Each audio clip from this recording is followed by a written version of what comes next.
Covalent character तो आपका जो है डिक्रीज होगा, लेकिन तब भी वो चीज कोवेलेंट कैरेक्टर से आप एक्सप्लेन नहीं कर पाएंगे। ठीक है जी मैम। यहाँ जनरल बात हो रही है सॉल्युबिलिटी के सिलसिले में, जहाँ हाइड्रेशन की और उसकी बात मद्देनजर, लैटिस की हाइड्रेशन एनर्जी मद्देनजर कर रहा है, अभी सॉल्युबिलिटी या अभी कोवेलेंट कैरेक्टर की बात नहीं कर रही है। ठीक है, ना ही कभी एक कोई फैक्टर आप हर चीज में लगा के ऑर्डर प्रेडिक्ट कर सकते हैं। कई सारे फैक्टर्स होते हैं, अब ये नहीं पता होता कि कौन सा फैक्टर डोमिनेट करेगा। जो भी फैक्टर डोमिनेट करेगा ट्रेंड वही डिसाइड करेगा। ठीक, और फैक्टर कौन सा डोमिनेट करेगा, जब तक आपको उसकी एक्सपेरिमेंटल वैल्यूज ही नहीं पता है तो आप नहीं पता कर सकते। ठीक है, तो यहाँ जो भी ऑर्डर आ रहा है, ठीक है, तो वो ऑलरेडी सारे फैक्टर्स से मद्देनजर रख के ही उन्होंने ये ऑर्डर निकाला है उन लोगों ने। ठीक है, अभी आप कोवेलेंट को मत लेकर आइए। अगर इस टाइप के कंपाउंड्स दिए गए आपको, आयनिक कंपाउंड्स, तो ठीक है, और फिर आपसे ऑर्डर पूछा गया तो then decide on this basis. ठीक है, decide solubility on this basis which I am explaining to you now. ठीक, स्पेशली आपके ये आपको केस में आता है जब एल्कलाइन अर्थ मेटल्स और लार्ज साइज एनाइन के केस में ज्यादा आता है। इन दोनों के बीच में आपको कंपेयर करवा देंगे, या हाइड्रोक्साइड और सल्फेट के बीच में कंपेयर करवा देंगे। ट्रेंड उल्टा होता है इसका दोनों का। ठीक है, रीजन वही है, लैटिस एनर्जी और हाइड्रेशन एनर्जी के बेसिस पे एक्सप्लेन करेंगे आप। ठीक है, okay okay. So here the size of cation is small, the size of anion is very large, so there's a very large difference. Here both of them are large sizes, तो solubility इसकी सबसे कम होगी, solubility order आएगा, it will decrease down the group. इसके लिए beryllium का size, cation का size छोटा, अनाइन का साइज बड़ा। यहाँ कैटाइन का साइज भी बड़ा और अनाइन का साइज भी बड़ा। ठीक है, तो सॉल्युबिलिटी डिक्रीज होगी। आप जानते हैं कि बेरियम कार्बोनेट वाटर में सॉल्युबल नहीं होता। ठीक है, बेरियम सल्फेट के साथ भी आप यही ट्रिक लगा के देख लीजिए, यही चीज आएगी। उसका कैटाइन भी लार्ज साइज का है, उसका अनाइन भी लार्ज साइज का है। और जब दोनों लार्ज साइज के होते हैं या दोनों स्मॉल साइज के होंगे तो सॉल्युबिलिटी आपकी कम हो जाएगी। ठीक है, अब आप यहाँ देखिए, ये भी small size cation, small size anion, ये barium, large size cation, small size anion. ठीक है, सर कैटाइन का साइज बहुत बड़ा है, हाइड्रोक्साइड आयन छोटा होता है साइज में।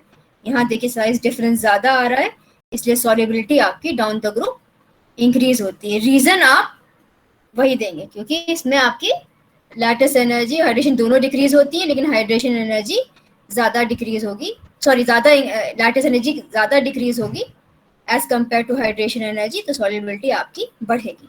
ठीक है, रीजन तो वो लैटिस और हाइड्रेशन के बेसिस पे देंगे, लेकिन समझने के लिए एग्जाम में, ठीक है, आप ये चीज देख लेंगे एक नजर में। अगर आपको जवाब देना है, अब कहाँ लैटिस और हाइड्रेशन का सोचोगे बैठ के, तो ये एक नजर देख के आप इस तरीके से प्रिडिक्ट कर सकते हैं ऑर्डर। ठीक है, अब इसको देखिए, ये स्मॉल साइज है, फ्लोराइड का साइज भी स्मॉल होता है। ये लार्ज साइज है, ये स्मॉल साइज एनाइन है, तो सॉल्युबिलिटी आपकी इंक्रीज होती है।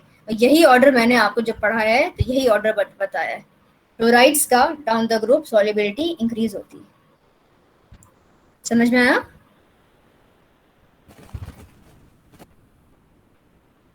ठीक है, यस मैम। अब हम नेक्स्ट टॉपिक स्टार्ट कर रहे हैं, दैट इज योर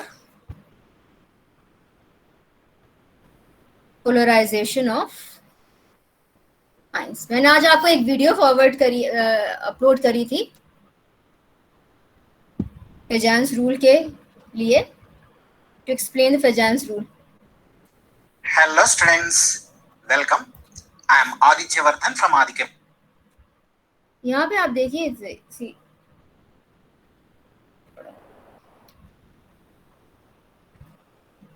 कोई भी ideal ionic compound, ionic bond आपका कैसे बनता है? It is form by the attraction of your anion, ठीक है, एंड कैटाइन। ठीक है, तो आइडियल आयनिक बॉन्ड में जो चार्ज डिस्ट्रीब्यूशन है अनाइन का और कैटाइन का, ये सिमेट्रिकल रहता है, सिमेट्रिकल मतलब स्फेरिकली सिमेट्रिकल, ठीक है, कोई डिस्टॉर्शन नहीं होता इसके केस में, ठीक है। लेकिन अगर आपका अभी कैटाइन आप यूज ऐसा करें, जब कैटाइन अप्रोच होता है, ये तो आइडियल सिचुएशन है, ये आइडियल सिचुएशन होती नहीं है।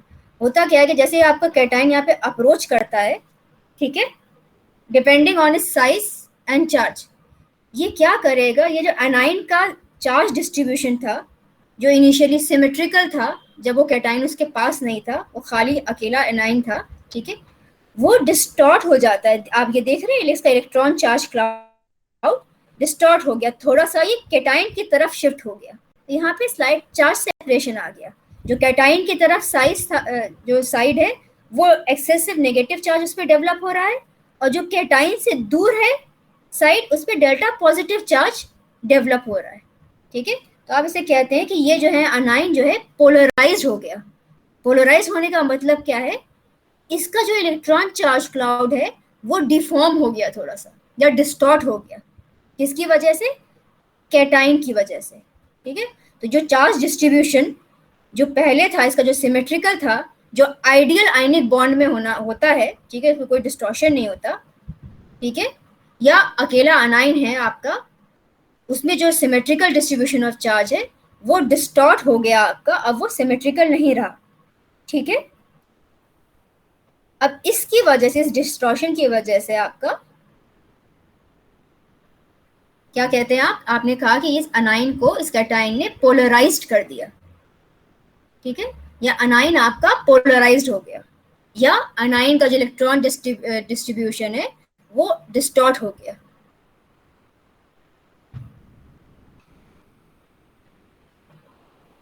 अब ये अनाइन का पोलराइजेशन, कितना अनाइन आपका पोलराइज होगा, ये डिपेंड करता है आपका पोलराइजिंग पावर ऑफ कैटाइन, ठीक है, कैटाइन के अंदर कितनी पावर है उसके इलेक्ट्रॉन चार्ज क्लाउड को डिस्टॉर्ट करने की, और खुद एनाइन की अपनी पोलराइजेबिलिटी, यानी उसकी कितनी, एनाइन की खुद की कितनी टेंडेंसी है अपने इलेक्ट्रॉन चार्ज को आसानी से डिस्टॉर्ट होने दे वो, ठीक है। तो कैटाइन की पोलराइजिंग पावर डिपेंड करेगी, क्या पोलराइजिंग पावर ऑफ कैटाइन क्या होता है, the ability of a cation to polarize an anion, ठीक है। तो कोवलेंट नेचर जो ओवरलैप, जितना डिस्टॉर्शन होगा उतना कोवलेंट नेचर आयनिक बॉन्ड में आ जाता है, ठीक है। तो वो कोवलेंट नेचर कितना होगा वो डिपेंड डायरेक्टली प्रोपोर्शनल है आपके कैटाइन के पोलराइजिंग पावर पर, ठीक है। ये अगेन इसके पोलराइजिंग पावर दो चीजों पे डिपेंड करती है, तीन चीजों पे डिपेंड करती है, एक चीज और होती है वो अभी हम डिस्कस कर लेंगे, साइज पर और चार्ज पर। जितना कैटाइन का साइज छोटा होगा उतनी उसकी पोलराइजिंग पावर ज्यादा होगी, और उतना ही कोवलेंट नेचर उस बॉन्ड के अंदर मौजूद होगा, ठीक है। जितना चार्ज कैटाइन पे ज्यादा होगा उतनी ही पोलराइजिंग पावर उसकी ज्यादा होगी, जितनी पोलराइजिंग पावर ज्यादा होगी उतना ही ज्यादा उसका कोवलेंट नेचर होगा बॉन्ड का, दोनों के बीच में, एनाइन और कैटाइन के बीच में। अब आती है बात आपकी पोलराइजेबिलिटी ऑफ अनाइन, ठीक है। तो extent of polarization of anion, covalent nature again directly proportional है किसके, पोलराइजेबिलिटी ऑफ द अनाइन, यानी अनाइन का इलेक्ट्रॉन चार्ज क्लाउड कितने ईज से डिस्टॉर्ट हो पा रहा है, ठीक है। अगेन वो डिपेंड करता है आपके दो चीजों पर, साइज पर और चार्ज पर। इस केस में, अनाइन के केस में, जितना आपका साइज ज्यादा होगा उतनी ही अनाइन की डिस्टॉर्शन की कैपेबिलिटी ज्यादा होगी, और उतना ही कोवलेंट नेचर आपका ज्यादा होगा, ठीक है। जितना अनाइन का चार्ज ज्यादा होगा उतनी ही पोलराइजेबिलिटी उसकी ज्यादा होगी, और जितनी पोलराइजेबिलिटी ज्यादा होगी कोवलेंट नेचर भी उतना ही ज्यादा होगा इसका, ठीक है। ये चीज समझ में आई?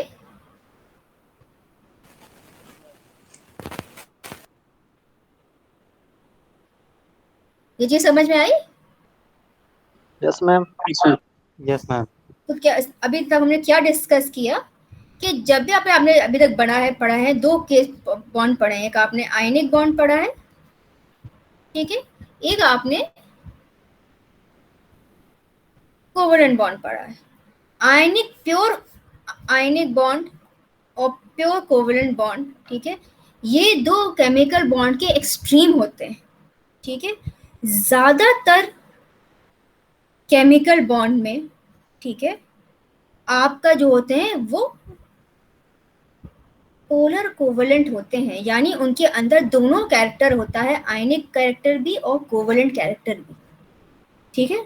तो किसी भी कोवेलेंट बॉन्ड में, ठीक है, कितना आयनिक, क्या वो कोवेलेंट बॉन्ड आयनिक होगा कि कोवेलेंट होगा, मतलब वो आयनिक कैरेक्टर शो करेगा कि कोवेलेंट कैरेक्टर शो करेगा, ये कुछ रूल्स दिए थे आपके फेजांस ने, ठीक है, इसको प्रिडिक्ट करने के लिए, ठीक है। तो बेसिकली फेजांस रूल का पर्पस क्या है, कि इसका यूज क्या है, इसका यूज आप वहां करते हैं जब आपको प्रिडिक्ट करना हो कि कोई भी केमिकल बॉन्ड, ठीक है, कि कोवेलेंट है, सॉरी हाँ आयनिक है कि कोवेलेंट है, ठीक है। अब प्योर आयनिक बॉन्ड आपका कैसे बनता है, it is form by the complete transference of electron, ठीक है, एक से दूसरे में इलेक्ट्रॉन पूरा ट्रांसफर होगा, तो जिससे इलेक्ट्रॉन ट्रांसफर होगा उसे आप कहते हैं कैटायन, से पूरा पॉजिटिव चार्ज आ जाता है, जिसने इलेक्ट्रॉन एक्सेप्ट कर लिया उसके पे पूरा नेगेटिव चार्ज आ जाता है, और इस पॉजिटिव और नेगेटिव चार्ज के अट्रैक्शन को आप आयनिक बॉन्ड कहते हैं, ठीक है। कोवेलेंट प्योर कोवेलेंट बॉन्ड कैसे बनता है, जब एक का इलेक्ट्रॉन चार्ज क्लाउड दूसरे के इलेक्ट्रॉन चार्ज क्लाउड से ओवरलैप करे, ठीक है, तो यहाँ ओवरलैपिंग के बीच में this is your bond formation is there, ठीक है। तो इस तरीके से या शेयरिंग ऑफ इलेक्ट्रॉन से आपका कोवेलेंट बॉन्ड बनता है, ठीक है, okay. Yes ma'am. Okay ma'am. तो कोई भी केमिकल, मैंने आपको कोई भी केमिकल बॉन्ड जो है ज्यादातर मोस्टली, ठीक है, जो बॉन्ड्स होते हैं वो प्योर, ना तो वो प्योर आयनिक होते हैं ना वो प्योर कोवेलेंट होते हैं, ठीक है, उनके अंदर दोनों कैरेक्टर मौजूद होता है। अब आप उस बॉन्ड को आयनिक कह देते हैं डिपेंडिंग ऑन कि अगर उसके अंदर आयनिक कैरेक्टर ज्यादा है उस बॉन्ड के अंदर, तो आप कह देते हैं ये तो आयनिक कंपाउंड है, और अगर उस बॉन्ड के अंदर कोवेलेंट कैरेक्टर ज्यादा आ रहा है तो आप कह देते हैं कि ये कोवेलेंट कंपाउंड है, ठीक है। तो कोई भी केमिकल बॉन्ड आयनिक कैरेक्टर शो करेगा कि कोवेलेंट कैरेक्टर शो करेगा, ये आप डिसाइड करते हैं with the help of certain rules which are known as Fajans rule, ठीक है, which is dependent on size and charge of cation and anion, ठीक है। ये इलेक्ट्रोनेगेटिविटी डिफरेंस पे भी तो डिपेंड करेगा ना। इलेक्ट्रोनेगेटिविटी डिफरेंस में आपका कोवेलेंट बॉन्ड में जब आयनिक कैरेक्टर आप एक्सप्लेन करते हैं, you can explain it on the basis of electronegativity difference, ठीक है। जब आयनिक बॉन्ड में कोवेलेंट कैरेक्टर आप लाना चाहते हैं, then you have to see the distortion, क्योंकि जितनी शेयरिंग होगी, ओवरलैप होगा इलेक्ट्रॉन चार्ज क्लाउड का, कोवेलेंट कैरेक्टर उतना ही ज्यादा होगा, ठीक है। वो आएगा ही उसी वजह से अगर इलेक्ट्रोनेगेटिविटी डिफरेंस आपकी ज्यादा होगी, ठीक है। Okay ma'am. अब आप देखिए यहाँ पे क्या हमने बताया आपको, कि अगर आपको ये प्रेडिक्ट करना है कि कोई भी बॉन्ड आयनिक है कि कोवेलेंट होगा, तो ये देखा गया है, समराइज किया उन्होंने, फेजान से समराइज किया था कि अगर कैटाइन पे लो पॉजिटिव चार्ज है, ठीक है, कैटाइन का साइज बड़ा है, अनाइन का साइज छोटा है, तो उस केस में आपका जो बॉन्ड होगा, वो कंपाउंड होगा, वो आयनिक कैरेक्टर ज्यादा शो करेगा, आयनिक कैरेक्टर प्रोमिनेंट होगा उसके अंदर, ठीक है। अगर किसी कंपाउंड में आपका जो है कैटाइन पे positive charge, high positive charge है, अनाइन का कैटाइन का साइज छोटा है, ठीक है, और अनाइन का साइज ज्यादा बड़ा है, ये ज्यादातर एप्लीकेबल आयनिक कंपाउंड्स में ही होता है आपका, ठीक है, क्योंकि आयनिक कंपाउंड में आप कोवेलेंट कैरेक्टर इंट्रोड्यूस करते हैं, तो ज्यादा जो एप्लीकेशन है you will find it in ionic compounds only, ठीक है। तो वो कंपाउंड आपका कोवेलेंट कैरेक्टर ज्यादा शो करेगा, ठीक है, ओके। तो बेसिकली आपका जो फेजांस रूल का पहला रूल होता है तो वो कहता क्या है आपका कि अगर आपको कंडीशंस कौन सी फुलफिल होनी चाहिए कि कंपाउंड आपका आयनिक कैरेक्टर शो करे या कोवलेंट कैरेक्टर शो करे, तो उसने कहा कि कैटाइन का साइज छोटा है और पॉजिटिव चार्ज उस पर ज्यादा है, तो उस कैटाइन की पोलराइजिंग पावर ज्यादा होगी। मैंने अभी आपको बताया अगर कैटाइन की पोलराइजिंग पावर ज्यादा है तो वो कोवलेंट कैरेक्टर ज्यादा होगा। ठीक है, दूसरा उन्होंने कंडीशन बताई कि अगर अनाइन का साइज ज्यादा है और चार्ज भी ज्यादा है तो उसकी पोलराइजिबिलिटी ज्यादा होगी, और अगर अनाइन की पोलराइजिबिलिटी ज्यादा है तो उस कंपाउंड उसमें कोवलेंट कैरेक्टर ज्यादा आएगा। ठीक है, ओके, ये चीज समझ में आई भाई? Yes ma'am. ठीक है, Yes, ma'am.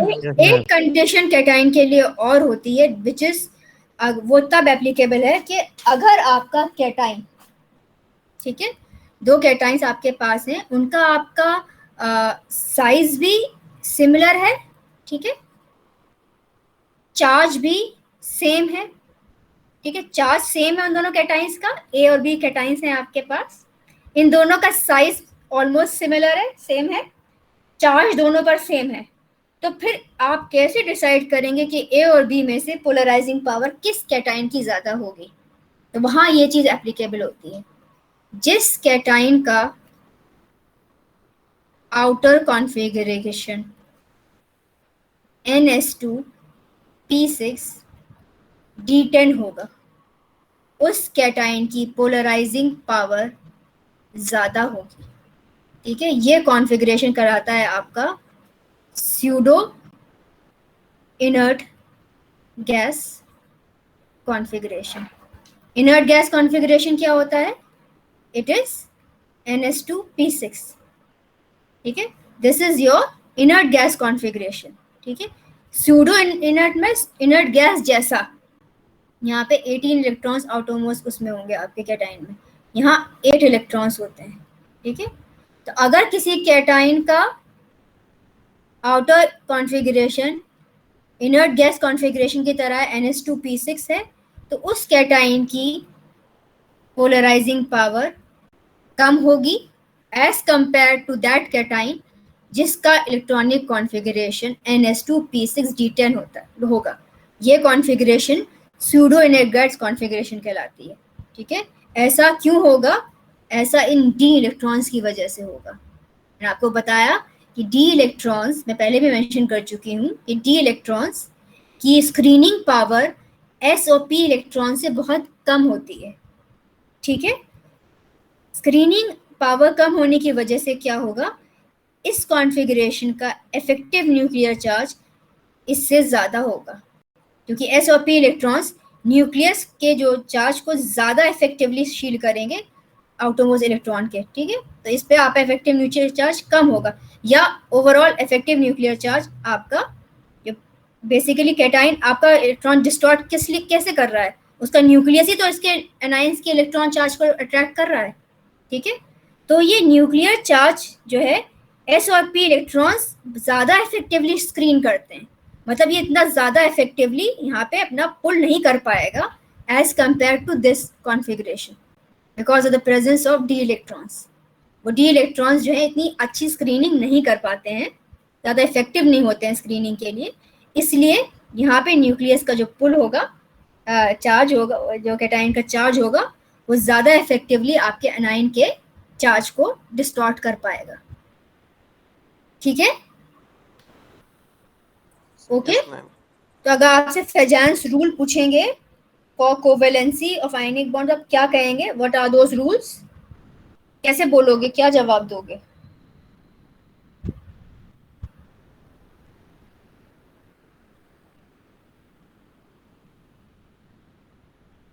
क्या मैम? पूछेंगे what are Fajans rule? Fajans rule क्या होते हैं? मैम कोई भी बॉन्ड जो होता है वो प्योर कोवेलेंट या प्योर आयनिक नहीं होता है।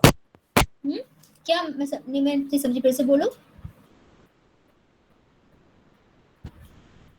जैसे कोई भी केमिकल बॉन्ड होता है वो प्योर ना तो कोवेलेंट बॉन्ड होता है ना आयनिक होता है, उसमें कुछ परसेंट कोवेलेंट होता है कुछ आयनिक होता है। उसी को डिफाइन करने के लिए फजांस रूल दिया गया है। शाबाश। और इसमें अब कोवेलेंट बॉन्ड हमको फाइंड आउट करना है, तो इसमें हाई पॉजिटिव चार्ज होगा। किस में बेटा? स्मॉल के कैटाइन का? जैसे हाँ, कैटाइन जी हाँ, स्मॉल केटायन होगा, में। लार्ज एनायन होगा हम्म और हाई पॉजिटिव चार्ज होगा। ये कोवेलेंट के केस में होगा। हम्म जब आयनिक कंपाउंड के लिए हम फाइंड आउट करेंगे तो उसमें लो पॉजिटिव चार्ज होगा, लार्ज केटायन होगा और स्मॉल एनायन होगा। ठीक। तो इसमें वैसे ही उन्होंने कहा कि ये सर्टेन कंडीशन से उन्होंने रूल्स दिए प्रेडिक्ट करने के लिए कि किसी भी केमिकल बॉन्ड में आपका आयनिक है कि कोवेलेंट है। ठीक है, तो अगर आपका उस कंपाउंड में कैटाइन का साइज छोटा है, उसका चार्ज ज्यादा है, ठीक है, तो उसकी पोलराइजिंग पावर ज्यादा होगी, वो ज्यादा कोवेलेंट कैरेक्टर शो करेगा। सिमिलरली आपके अनाइंस, उसके साथ ही साथ आपके अनाइंस का साइज जो है बड़ा होना चाहिए, उस पर चार्ज ज्यादा होना चाहिए, तभी वो ओवरऑल कोवेलेंट कैरेक्टर आएगा। तो दोनों कंडीशंस फुलफिल होनी चाहिए। सारे खाली कैटाइन का फुलफिल होने से कोई बात मतलब नहीं हो पाएगा। ठीक है, यानी अगर मैं कोई यहाँ पे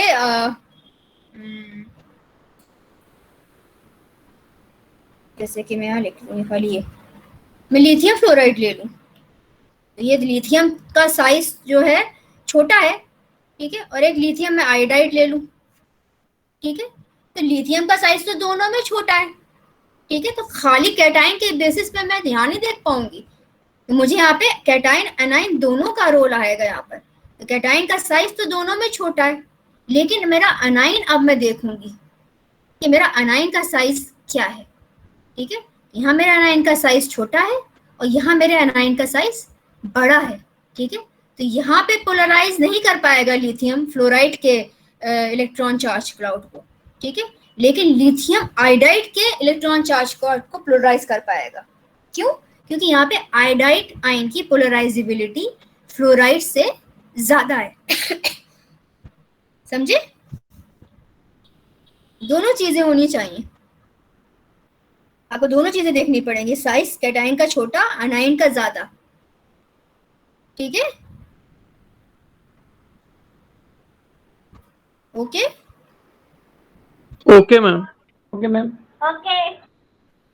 अब मैं ये चीज अगर समझ में आ गई तो मैं उसके एप्लीकेशंस पे आ जाऊं।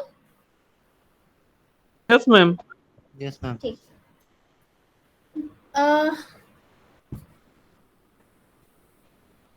AlF3 है और AlI3 है। ठीक है, पूछा जाए कि इन दोनों में मेल्टिंग पॉइंट किसकी ज्यादा होगी। हाँ, एक चीज और, जितना नहीं, देखो, जितना आयनिक या जितना कोवेलेंट कैरेक्टर ज्यादा होगा, ठीक है, उतना मेल्टिंग पॉइंट कम होगा उस कंपाउंड का। ठीक है, ओके।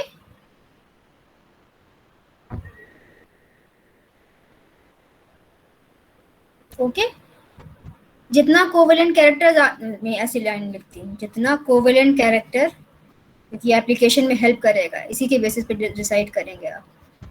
जितना कोवेलेंट कैरेक्टर ज्यादा होगा, मेल्टिंग पॉइंट उतना ही कम होगा, सॉल्युबिलिटी इन पोलर सॉल्वेंट्स उतनी कम होगी, solubility in non polar solvent बढ़ेगी। ठीक है, आपकी स्टेबिलिटी भी इफेक्ट होगी, स्टेबिलिटी भी अब हम डिस्कस करेंगे, आपका स्टेबिलिटी भी डिक्रीज होगी जितना कोवेलेंट कैरेक्टर ज्यादा होगा। ठीक है, तो दो चीजों से कंपैरिजन आपका कराएंगे, मेल्टिंग पॉइंट एंड सॉल्युबिलिटी, ठीक है, between an ionic compound and a covalent compound.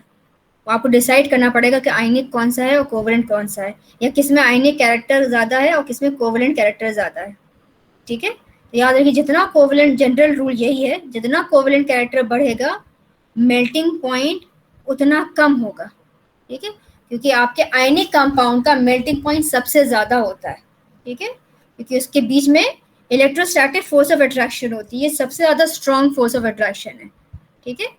Melting point आपका कम होगा, सॉल्युबिलिटी इन पोलर सॉल्वेंट्स कम हो जाएगी, नॉन पोलर सॉल्वेंट्स में बढ़ेगी, पोलर सॉल्वेंट्स में कम हो जाएगी। ज़्यादातर आपसे वाटर में पूछते हैं सॉल्युबिलिटी, तो वाटर में सॉल्युबिलिटी आपके कंपाउंड्स की कम होगी, ठीक है। स्टेबिलिटी भी डिस्कस कर लेंगे अभी, ठीक है। तो अभी हमने आपको दो कंपाउंड्स दिए हैं, AlF3 एंड AlI3। ये पूछ रहे हैं इन दोनों में से मेल्टिंग पॉइंट किसका ज़्यादा होगा और वाटर में सॉल्युबिलिटी किसकी ज़्यादा होगी, AlF3 की कि AlI3 की? AlF3। और AlF3 की ज़्यादा होगी क्योंकि AlI3 is what, see this is a +3 charge cation, the cation has got small size high charge, ठीक है, in both the cases, but here the anion is small in size, इसकी polarisability बहुत कम है, electron charge distort नहीं होंगे fluoride के, small size है, इसका न्यूक्लियस का होल्ड इलेक्ट्रॉन पे स्ट्रांग होता है। आयोडाइड का साइज बहुत बड़ा होता है, ठीक है, बड़ा, जैसे एक छोटा अनाइन है आप अगर आप कंसिडर करें और एक बड़ा अनाइन कंसिडर करें, क्यों बड़ा अनाइन के इलेक्ट्रॉन चार्ज क्लाउड आसानी से डिस्टॉर्ट हो जाते हैं, लेकिन छोटे अनाइन के नहीं होते, ये भी अनाइन है, ये भी अनाइन है, ठीक है, लेकिन इस अनाइन के देखिए न्यूक्लियस से डिस्टेंस का मतलब ये न्यूक्लियस इसके इलेक्ट्रॉन्स को पुल करेगा अपनी तरफ, ये डिस्टॉर्ट नहीं होने देगा, वेराज इसका जो न्यूक्लियस है और इस इलेक्ट्रॉन्स के जो डिस्टेंस है ये बढ़ गया है यहाँ पे, तो इसका इफेक्ट इस इलेक्ट्रॉन्स पे जैसे जैसे साइज बढ़ेगा, ठीक है, तो आउटरमोस्ट इलेक्ट्रॉन पे इस न्यूक्लियस का इफेक्ट कम होता चला जाएगा, ठीक है। तो अगर आप इस यहाँ पर कोई कैटाइन लेकर आ रहे हैं जिसका साइज छोटा है और चार्ज ज्यादा है, ठीक है, यानी इसकी चार्ज डेंसिटी इस कैटाइन की ज्यादा है, तो वो कैटाइन का न्यूक्लियस, इस कैटाइन का न्यूक्लियस इसके इलेक्ट्रॉन्स को अपनी तरफ आसानी से खींच लेगा, क्योंकि इसके खुद के जो न्यूक्लियस का पुल है इन इलेक्ट्रॉन्स पर वो बहुत कम है because of the large size, ठीक है, लेकिन कैटाइन्स तो इसके इलेक्ट्रॉन्स के यहाँ से करीब में, ये तो ऐसे अप्रोच कर रहा है ना, तो ये डिस्टेंस तो कम है इस पर, ठीक है, यहाँ से अप्रोच जैसे जैसे करीब आता चला जाएगा इनका डिस्टेंस कम होगा, और ये ऑलरेडी इसका साइज छोटा है और चार्ज इस पर ज्यादा है, तो ये तेजी से इलेक्ट्रॉन को पुल करके आसानी से डिस्टॉर्ट कर लेगा इलेक्ट्रॉन चार्ज क्लाउड, ठीक है, ठीक है। Yes ma'am. तो आप कहेंगे कंपाउंड, तो ये इसका अराउंड 1290 शायद होता है डिग्री सेल्सियस मेल्टिंग पॉइंट, इसका अराउंड से 190 डिफरेंस होता है, there is such a difference, का मतलब यही है कि आप देख के मेल्टिंग पॉइंट देख के ही बता देंगे इसके अंदर एप्रिशिएबल कोवेलेंट कैरेक्टर है, ठीक है, और ये सॉल्युबल भी नहीं होता पानी में, इसकी सॉल्युबिलिटी भी बहुत कम है, ठीक है, okay. Yes, ma'am. Yes Okay, ma'am। ma'am।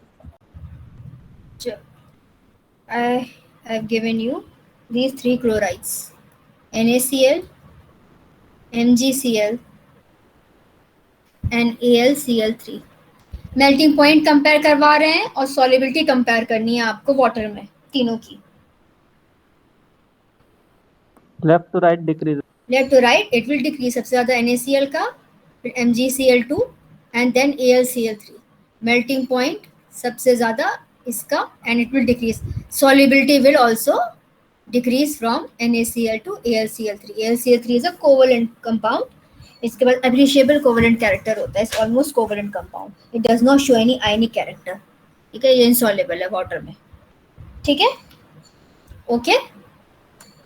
Yes, ma'am. Yes ma'am। बेटा फॉलो कर रहे हो कि नहीं कर रहे हो, कि एक्सप्लेन करने की जरूरत तो नहीं दोबारा? हम कर रहे हैं। ठीक, अब किसी भी पॉइंट पे अगर फॉलो ना करा करो तो मुझे बता दिया करो, क्योंकि आगे की चीज पीछे की चीज से रिलेटेड होती है, अगर आप पीछे की चीज नहीं समझेंगे तो फिर आप आगे की चीज भी नहीं समझ पाएंगे, और अब मैं बहुत आगे निकल गई और फिर आपने मुझसे बहुत पीछे आने को कहा, तो फिर मैं नहीं आ पाऊंगी, ठीक है। तो आप मुझे वहीं उसी वक्त, जिस वक्त मैं उस चीज को डिस्कस कर रही हूँ, आप उसे वहीं रोक के दोबारा से पूछ सकते हैं, ठीक है। ओके, सपोज करें मैंने आपको यहाँ पर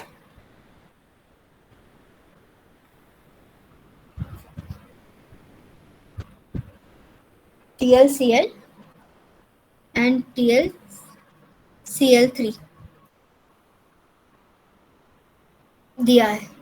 I am asking you to compare the melting point of these two and the solubility of in water, ठीक है। Here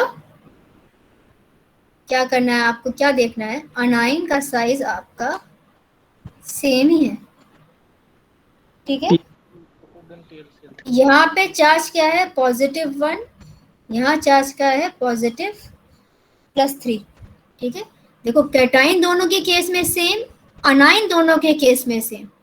अगर ऐसा कोई दो कंपाउंड्स दिए हुए हैं आपको जो दोनों चीजें सेम है, कैटाइन भी सेम है और आपका अनाइन भी सेम है, फिर आप यहाँ पे देखिएगा चार्ज डिफरेंस होगा। जिस पे कैटाइन पे चार्ज ज्यादा होगा उसका कोवेलेंट कैरेक्टर ज्यादा होगा। ऑब्वियसली जिसका कोवेलेंट कैरेक्टर ज्यादा होगा मेल्टिंग पॉइंट कम होगा, सॉल्युबिलिटी भी कम होगी। आ गया समझ में? ओके, ठीक है। Yes ma'am.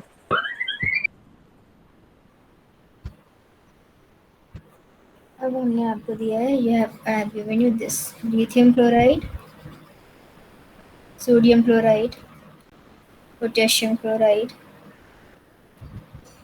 rubidium chloride and cesium chloride, ठीक है। कोवेलेंट कैरेक्टर कैसे वेरी करेगा? Left to right, left to right जाने पे डिक्रीज होगा, डिक्रीज होगा लेफ्ट टू राइट जाने में कोवेलेंट कैरेक्टर। सबसे ज्यादा कोवेलेंट इसका, फिर इसका, फिर इसका, फिर इसका, ठीक है। मैम वो पिछले वाला रिपीट कर दीजिए प्लीज। कौन सा वाला? मैम TlCl और TlCl3 वाला। ये देखो, ये दिया है तुम्हें कंपाउंड, ठीक है। टिन क्लोराइड, टिन टेट्राक्लोराइड, ठीक है। दोनों में कैटाइन सेम है, अनाइन सेम है, लेकिन इस पे चार्ज है +2 टिन पर, इस पे चार्ज है +4 टिन पर, ठीक है। अब इन दोनों के बीच में अगर आपसे पूछे, इस तरीके के कंपाउंड्स आपको दिए हुए हैं, ठीक है, जिनका कैटाइन भी सेम, अनाइन भी सेम, फिर आप देखिएगा चार्ज डिफरेंस होगा दो कैटाइन पर, दोनों के, एक पे कम होगा, एक पे ज्यादा होगा। तो जिसके कैटाइन पर चार्ज ज्यादा होगा, ठीक है, ऑब्वियसली उसका कोवेलेंट कैरेक्टर ज्यादा होगा, क्योंकि 10+4 का polarizing power is much higher than 10+2, ठीक है, क्योंकि चार्ज ज्यादा है, साइज कम है 10+4 का एज कंपेयर टू 10+2, ठीक है। तो जितना साइज छोटा चार्ज ज्यादा, ठीक है। और अनाइन आपका लार्ज साइज है, क्लोराइड का साइज बड़ा होता है, इसकी पोलराइजेबिलिटी भी अप्रिशिएबल होती है, तो कोवेलेंट कैरेक्टर बढ़ेगा, ठीक है। Yes ma'am. ठीक है, तो ये कोवेलेंट कैरेक्टर कहाँ से मैंने आपको पता, जैसे अगर ये डिस्टॉर्ट हो रहा है यहाँ पे अनाइन का चार्ज क्लाउड, सिमिलरली कैटाइन का चार्ज क्लाउड भी थोड़ा बहुत डिस्टॉर्ट होता है because of the presence of anion, ठीक है। लेकिन आप कहीं भी कैटाइन की पोलराइजेबिलिटी के बारे में नहीं पढ़ेंगे, उसकी पोलराइजिंग पावर ही पढ़ते हैं, उसका डिस्टॉर्शन ज्यादा अप्रिशिएबल नहीं होता, ऑलमोस्ट नेग्लिजिबल होता है because of the size, small size, ठीक है। तो हम बेसिकली बात सिर्फ क्या करते हैं, यहाँ इलेक्ट्रॉन चार्ज इधर से डिस्टॉर्ट हो रहा है, इधर का भी थोड़ा बहुत डिस्टॉर्ट हुआ, तो यहाँ पे सॉर्ट ऑफ आप देखते हैं कि एक ओवरलैपिंग या कोवेलेंट बॉन्ड की तरह ओवरलैपिंग आपके आ रही है चार्ज क्लाउड की, ठीक है। अब डिपेंडिंग ऑन कि इसकी पोलराइजेबिलिटी कितनी है और इसकी पोलराइजिंग पावर कितनी है, उतना ही ये जो डिस्टॉर्ट होके ओवरलैपिंग होगी। अगर एप्रिशिएबल ओवरलैपिंग हो गई दोनों के बीच में तो ये प्योरली कोवेलेंट कंपाउंड हो जाएगा, और अगर कम रही, ठीक है, तो थोड़ा बहुत कोवेलेंट कैरेक्टर रहेगा, मेजर आयनिक कैरेक्टर रिटेन करेगा ये अपना, ठीक है। तो ये डिस्टॉर्शन की वजह से आपका जो चार्ज क्लाउड का ओवरलैपिंग आ रहा है, इसीलिए यहाँ पे कोवेलेंट कैरेक्टर इंट्रोड्यूस हो रहा है। अब वो डिपेंड करेगा कि कितना डिस्टॉर्ट हो रहा है, या ये कैटाइन कितना डिस्टॉर्ट कर पा रहा है, अनाइन कितना ईज से डिस्टॉर्ट हो रहा है। जितना ये डिस्टॉर्शन जितना ज़्यादा होगा उतना ही एप्रिशिएबल यहाँ पे चार्ज क्लाउड्स की ओवरलैपिंग होने लगेगी। ठीक है, इतने ज़्यादा ये एक दूसरे से मिलेंगे, जितना ज़्यादा मिलेंगे कोवेलेंट कैरेक्टर बढ़ना शुरू हो जाएगा यहाँ पर। ठीक है, वो डिपेंड करेगा आपके कैटाइन के साइज और चार्ज पर, अनाइन के साइज और चार्ज पर। ठीक है, यहाँ पे हमारा कैटाइन दोनों में मतलब टिन दोनों के केस में टिन ही है, अनाइन दोनों के केस में क्लोराइड है, लेकिन एक पे टिन पे +2 चार्ज है, एक टिन पे +4 चार्ज है। ठीक है, यानी इस टिन का चार्ज ज़्यादा है, साइज कम है, यानी इस टिन की +4 की पोलराइजिंग पावर टिन +2 से ज़्यादा है, तो ये ज़्यादा कोवेलेंट कैरेक्टर शो करेगा।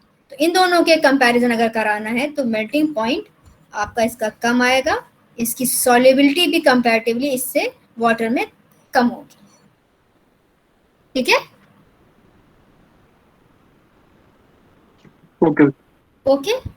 Now I was discussing this case. इसमें कुछ वो नहीं है, डिलीट करने का पूरा ही डिलीट हो जाता है ये। चलो, तो अभी आपने बताया मुझे कि जब आप lithium chloride, sodium chloride, potassium chloride, rubidium chloride और सीजियम क्लोराइड, ठीक है, जब आप जा रहे हैं लिथियम से सीजियम की तरफ तो कोवेलेंट कैरेक्टर क्या है, कम हो रहा है। ठीक है, your covalent character is decreasing from left to right, ये बताया ना आपने मुझे। Yes ma'am. ठीक है, तो आपके अकॉर्डिंग सबसे ज्यादा कोवेलेंट आपका है लिथियम क्लोराइड और लीस्ट कोवेलेंट है आपका caesium chloride. Okay, this is what you are saying, yes ma'am. ये कह रहे हैं आप। Yes ma'am. ठीक है, तो अब मेल्टिंग पॉइंट कैसे वेरी करना चाहिए, इट शुड डिक्रीज और इट शुड इंक्रीज। मैम आप रिपीट करिएगा 1 मिनट, क्या कह रहे मैम थे? Actually the opposite is true ma'am, LICL ज्यादा कोवेलेंट होगा। LICL ज्यादा कोवेलेंट, इसमें क्या है, तो है ही एक्सपेक्टेड बिहेवियर है। लिथियम का साइज छोटा है और क्लोराइड का साइज बड़ा है, और सीजियम का साइज बड़ा है, तो ये तो ज्यादा पोलराइजिंग पावर है ही नहीं इसकी, ये नहीं कर पाएगा डिस्टॉर्ट क्लोराइड के चार्ज क्लाउड को, तो इसका लीस्ट है कोवेलेंट कैरेक्टर। ठीक है, तो जब कोवेलेंट कैरेक्टर डिक्रीज हो रहा है तो मेल्टिंग पॉइंट कैसे वेरी करेगा, इंक्रीज होना चाहिए अकॉर्डिंग टू द फ्रेजांस रूल, अगर आप कोवेलेंट कैरेक्टर का रूल लगाएं, लेकिन ऐसा होता नहीं है। लिथियम क्लोराइड का मेल्टिंग पॉइंट सबसे कम होता है बीइंग कोवेलेंट, ठीक है, तो इसका तो सबसे कम होता है, लेकिन सोडियम ऑनवर्ड आपका मेल्टिंग पॉइंट जो है डिक्रीज होता है, इंक्रीज नहीं होता। हालांकि इंक्रीज होना चाहिए, अगर आप फ्रेजांस रूल का कोवेलेंट कैरेक्टर के अकॉर्डिंग देखें कि कोवेलेंट कैरेक्टर कम हो रहा है तो मेल्टिंग पॉइंट को इंक्रीज होना चाहिए। ठीक है, लेकिन इस केस में आपका क्लोराइड्स के केस में, एल्कली मेटल क्लोराइड्स के केस में ऐसा नहीं होता। ठीक है, आपका लिथियम सबसे कम है, ठीक है, इन सारों में लिथियम क्लोराइड का मेल्टिंग पॉइंट सबसे कम होगा because it is covalent in character, इसका कोवेलेंट कैरेक्टर होता है। ठीक है, तो ये सबसे कम होगा, लेकिन सोडियम ऑनवर्ड्स आपका डाउन द ग्रुप डिक्रीज करेगा। ठीक है, and you can not explain it on the basis of Fajans rule. ठीक है, इसका रीजन इस वजह से आता है क्योंकि इसकी लैटिस एनर्जी डिक्रीज करती है as you move from sodium chloride to caesium chloride. ठीक है, जैसे लैटिस एनर्जी डिक्रीज करेगी तो मेल्टिंग पॉइंट भी आपका डिक्रीज करेगा। इंटेंसिटी का भी नहीं, बस लैटिस एनर्जी का वेरिएशन है, लैटिस एनर्जी से एक्सप्लेन होता है ये। ठीक है, down the group lattice energy decrease हो रही है, ठीक है, इसीलिए इसका मेल्टिंग पॉइंट जो है डिक्रीज होता है।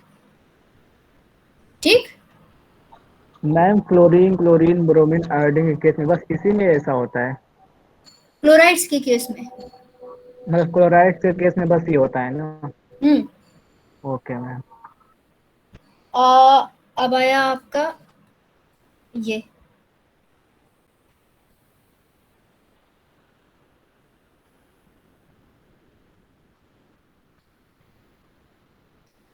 बेटा मैं तुमको किसी भी ट्रेंड में बिना बताए नहीं बता सकती। जब तक आप ये जो चीजें हैं, इससे ये एग्जांपल लिया ही इसीलिए, ये दिखाने के लिए कि कोई भी एक चीज आप किसी भी उससे एक्सप्लेन नहीं कर सकते। जैसे कि आप पिछली बार फेजांस रूल लगाने की कोशिश कर रहे थे और उससे एक्सप्लेन करना चाह रहे थे, वो आपका जो ऑर्डर आ रहा था वो फेजांस रूल के अकॉर्डिंग नहीं आ रहा था, ठीक है?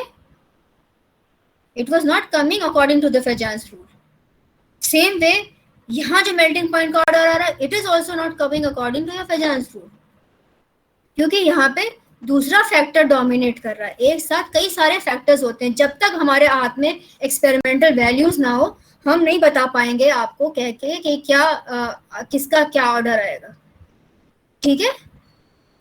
ये सब एक्सपेरिमेंटली डिटरमाइंड क्वांटिटीज हैं, सब एक्सपेरिमेंटली वैल्यूज उन लोगों के पास आ गई हैं, तब उन लोगों ने इस बात पर एक्सप्लेन किया और उसका रीजन निकाल पाए हैं वो लोग, ठीक है?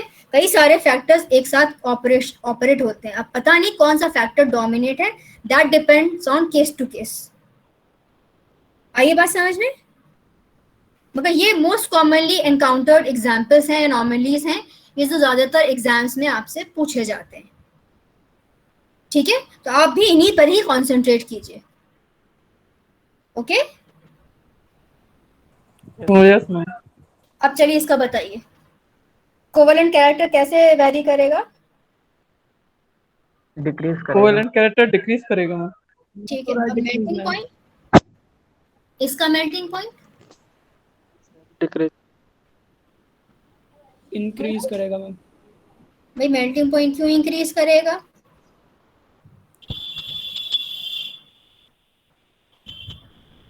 The melting point will increase, but why? Reason क्या बताओगे भाई? Ionic character increase. Ionic current यहाँ पर जो है, जो लैटिस एनर्जी का एक्सप्लेन किया था ना मैंने आपको बताया, आपको ये ध्यान रखना पड़ेगा, specially in the case of alkaline earth metals के केस में, क्लोराइड, नाइट्रेट, सल्फेज, अल्कलाइन के केस में, ठीक है? इनकी लैटिस एनर्जी ज्यादा वेरी नहीं करती है, ठीक है? और लैटिस एनर्जी वेरी नहीं करती है तो कई सारी प्रॉपर्टीज इसकी चेंज होती हैं। आप ये यहाँ पर भी आप यही अप्लाई करेंगे। यहाँ लैटिस एनर्जी चूंकि सेम है आपके ऑलमोस्ट, ठीक है? So the order will be determined by what?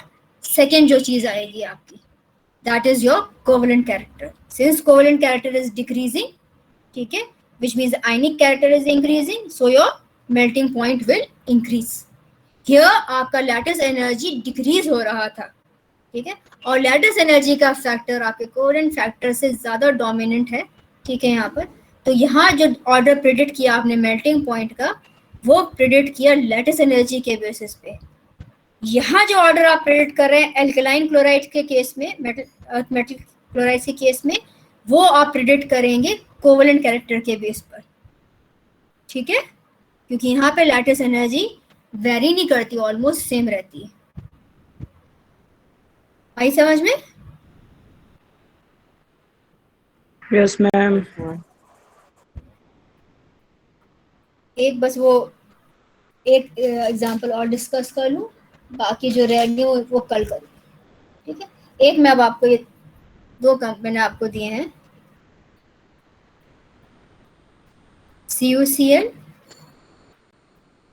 NaCl।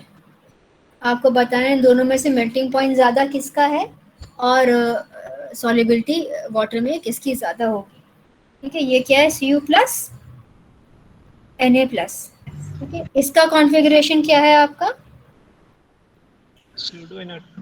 और उसका नोबल गैस कॉन्फ़िगरेशन, इसका है आपका 3s pseudo noble gas, T6 T10 configuration, ठीक है? अगर आप साइज की बात करेंगे इनकी, तो आपका कॉपर प्लस का साइज होता है 96 picometres, this has got 95 picometres, ठीक है? तो आपको उन कैटाइंस को कंपेयर कराएंगे ये लोग कि इन केस में आपका कैटाइंस का चार्ज सेम है, +1 +1, साइज सेम है आपका, फिर आप वहां पर देखेंगे, फिर आएगा इलेक्ट्रॉनिक कॉन्फ़िगरेशन। अब इलेक्ट्रॉनिक कॉन्फ़िगरेशन डिसाइड करेगा कि कौन सा कैटाइन ज्यादा पोलराइजिंग है, इसका पोलराइजिंग पावर ज्यादा है। जिस कैटाइन का configuration pseudo inert gas configuration होगा, यानी NS2P6D10, वो ज्यादा आपका पोलराइजिंग पावर शो करेगा। इसका मतलब ये कोवेलेंट होगा आपका, और ये आपका आयनिक है। ठीक है, same will apply for AgCl and KCl। आपको पता है silver chloride is not soluble in water. ठीक है, अगेन इसके केस में क्या है, इसका इलेक्ट्रॉनिक कॉन्फ़िगरेशन क्या है आपका, इट इज 3s2p6k+, और Ag प्लस का है आपका 4s2p6d10। ठीक है, सेम रीजन आएगा आपके AuCl एंड RbCl।